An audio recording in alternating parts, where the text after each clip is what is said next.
Hey, you guys. Well, here's our second half of chapter 8. Normally in lecture, in a normal semester, we take two lecture periods to talk about chapter 8. There's a lot in here as far as the periodic relationships of, of the elements.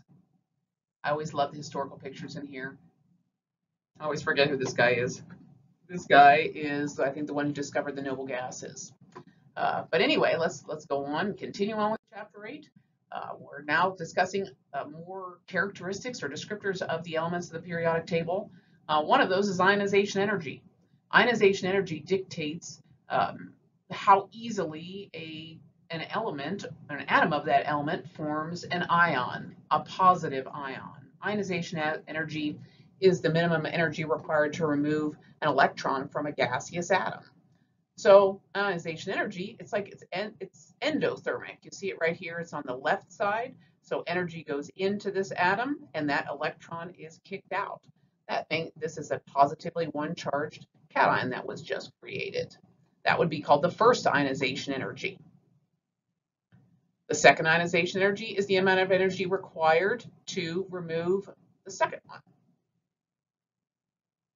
And then the third to remove the third, and so on.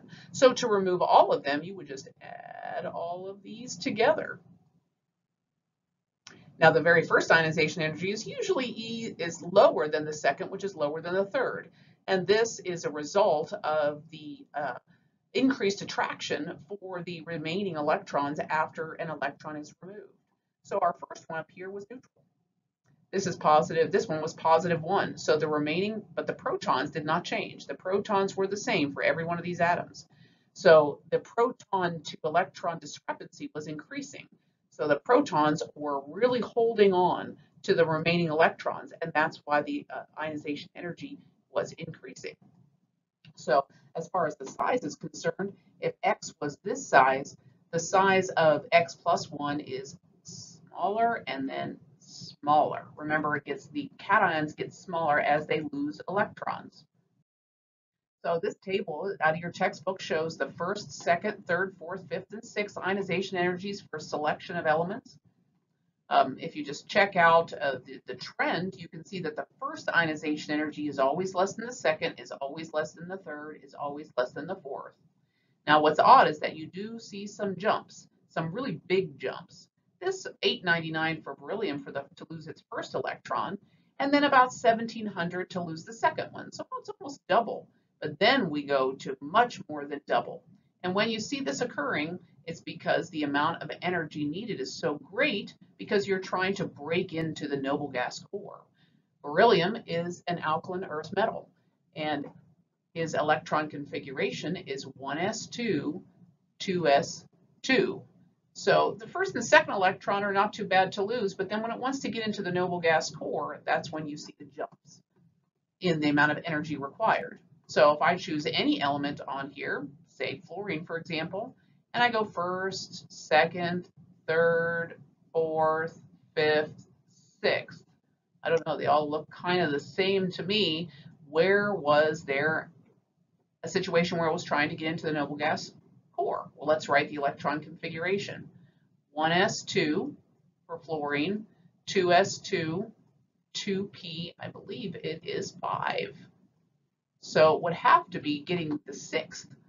So I don't know, there's a jump here of almost 5,200. So I guess that is a bigger jump than some of these other ones.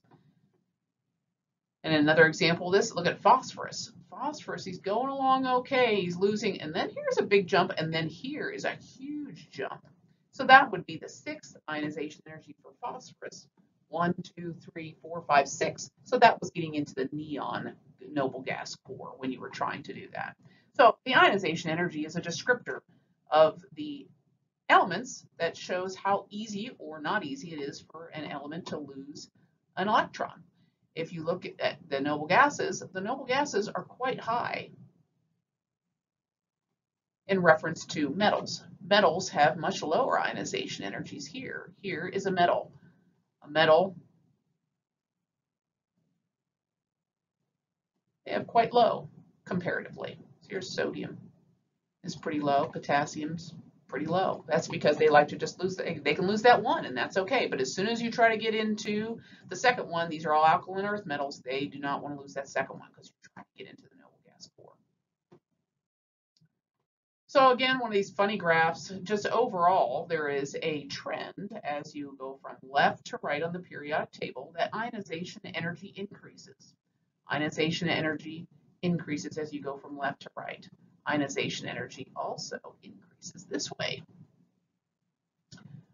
As you go from bottom to top in the periodic table, you're getting closer to the nucleus. So remember, we have shells down here, and then we go closer, and then we go closer, and then we're even really close. The ionization energies just get so high because the protons in here are attracting it so much that it doesn't want to let go.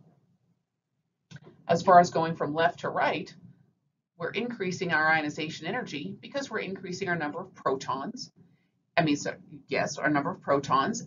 We're also increasing the number of electrons, but you get to a certain point in the periodic table that it's easier to gain to get to a noble gas than it is to lose. And that's why you see this general trend. So let's look for a trend from left to right. Here we have lithium, and then where is beryllium? Beryllium is number 4. Here it is. This is row 2. From left to right, ionization energy increases. Left to right, ionization energy increases. You can see it throughout. You get some weird things in here, and that's because of your transition metals, and it's also because of some available d orbitals that are there. And these are the different rows that I was just showing. 4, and then do we have a 5? Yep, this is row 5. From left to right, increasing. So your general trend then is from left to right, you see an increase in ionization energy, and from bottom to top. So as a quiz here, if we have 2 atoms, those 2 atoms, one has an electron configuration of 1s2, 2s2, 2p6. The other one is 1s2, 2s2, 2p6, 3s1. Thinking this is sodium. I'm thinking this is neon. Which is which? 2 atoms, 2 ionization energies. I think this one must go with that. And they must be talking about the first ionization energy here. And then this one goes with that. This one is breaking into the noble gas. This one is not. Now, electron affinity is like the flip side of ionization energy. It's the negative of the energy change that occurs when an electron is accepted by an atom in the gaseous state to form an anion.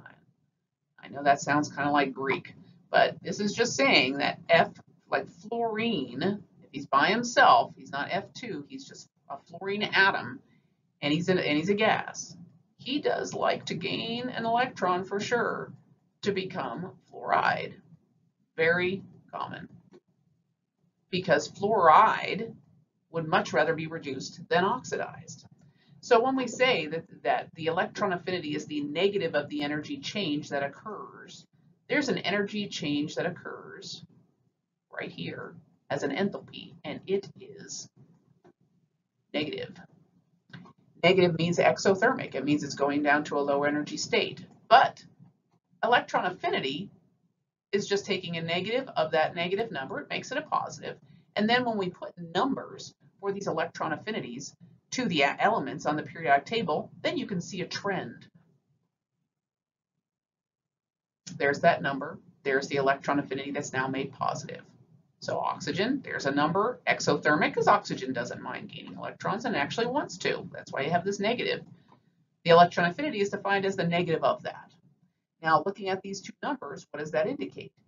If this electron affinity is higher than than oxygen's, that means fluorine has a higher electron affinity than oxygen does, and that is true. So that's why they put the negative of the negative on there, because then it makes you be able to see the trend. There's an increase in this number. This table is a table out of your textbook that shows that. You have, as you go from left to right, there are some trends here, but they're kind of general. So left to right, you have an increase in electron affinity. Now, it's kind of general. It jumps all over the place because, look, you have 60 of an electron affinity, then it goes down to nothing. Then it goes up to 27, up to 122, then down to nothing. then it goes up to 141, then up to 328, then down to nothing. And the reason for that is because of the electron configuration. You have to look at that specifically and individually to see where that electron would be put, and if it is favorable to be put there at all. Nitrogen doesn't really want to have any electrons. He will, and he's stable once he gets them. But remember, nitrogen has an outermost electron configuration of 2p3, and those guys don't want any partners. Once you put the first one in, and then put them all in, then that's stable. But to overcome that repulsion in the beginning is rough, and that's why it goes down to 0. There's a couple strange ones here. Less than 0, beryllium. Those have already full s shells. So in order to do that, you'd have to put it into a p, a 2p. Same thing here.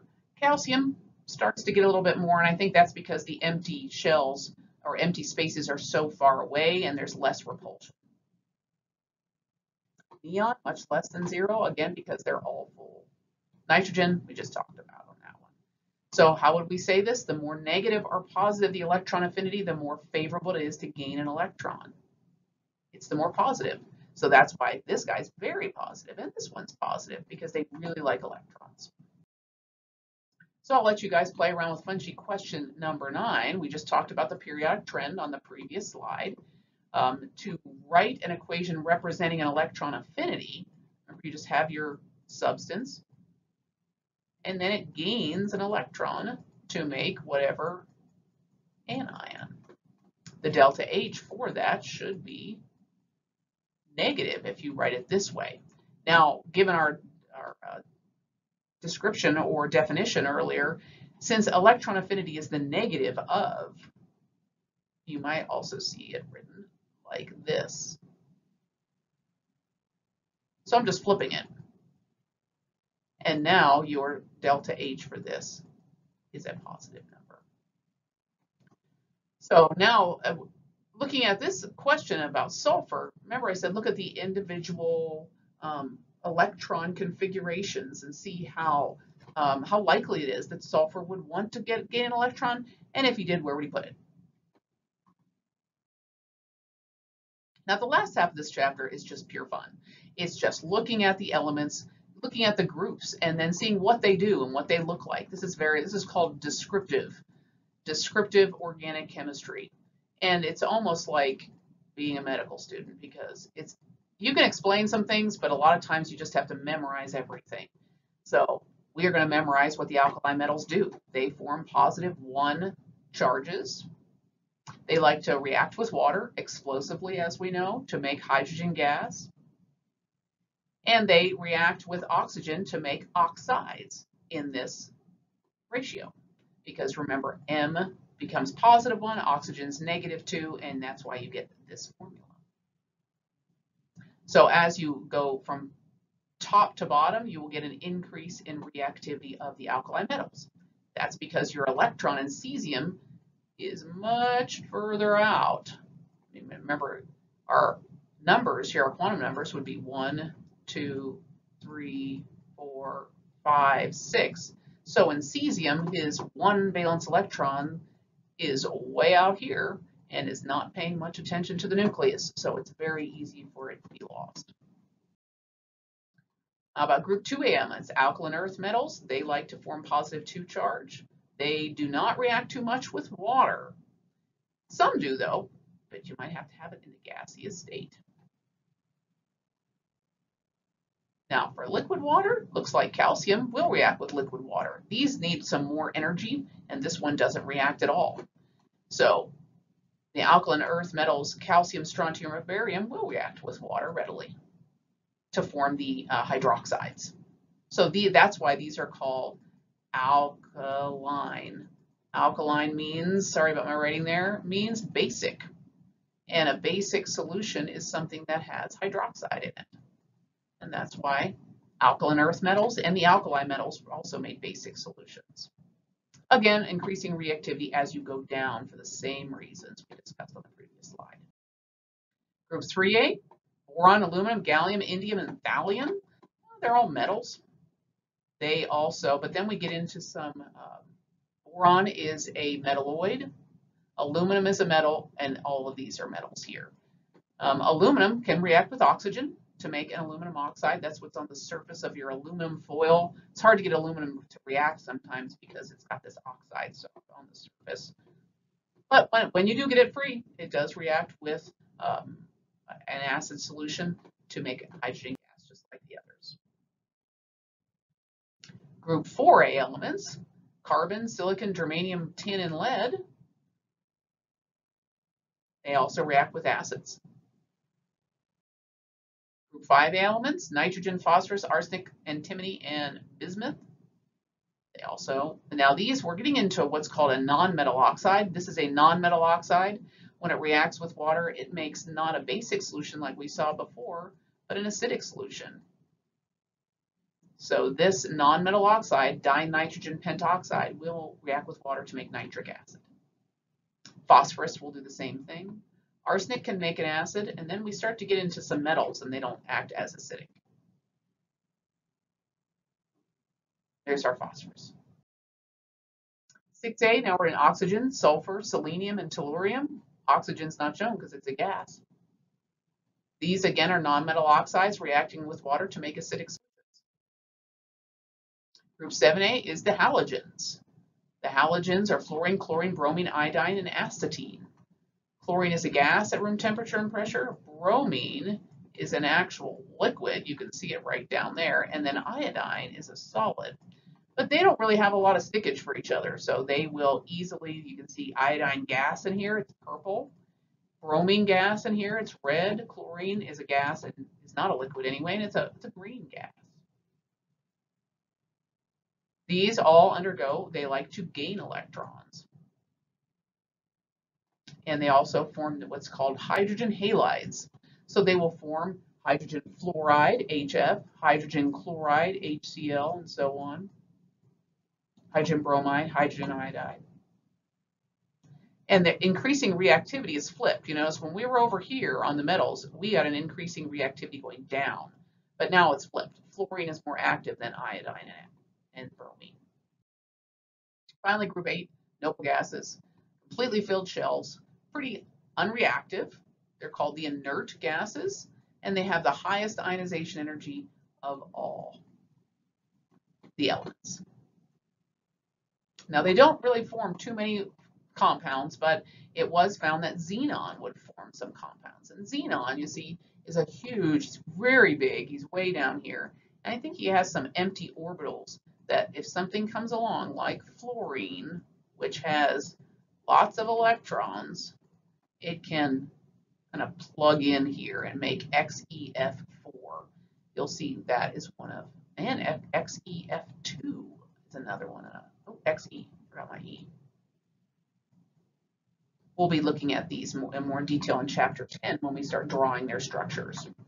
So on your fun sheet, there's a question about formation of xenon tetrafluoride from its elements, and there's a picture in your textbook that shows the state of what this should be. See if you can find it. So there's your XeF4. So. And some krypton compounds have as well. So looking at these groups A and B, see this is a group B. This is a group A.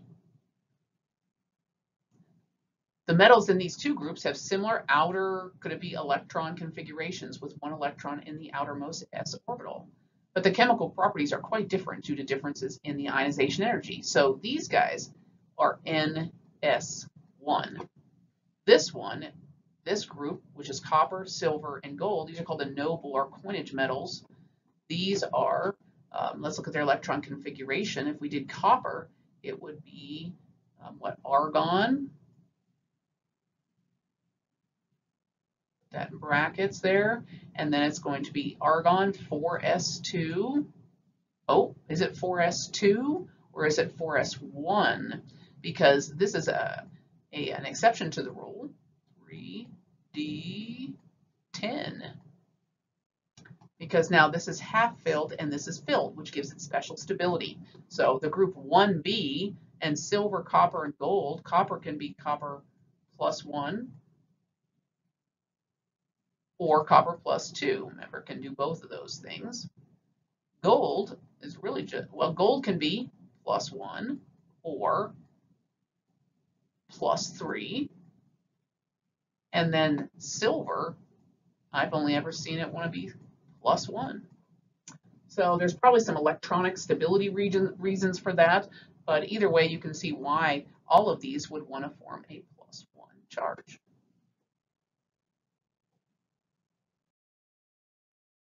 There he is, Sir William Ramsay. That was the picture on the beginning. He discovered the noble gases and gave them their names too, because helium, neon, argon, krypton, one of these means lazy. I think it's this one.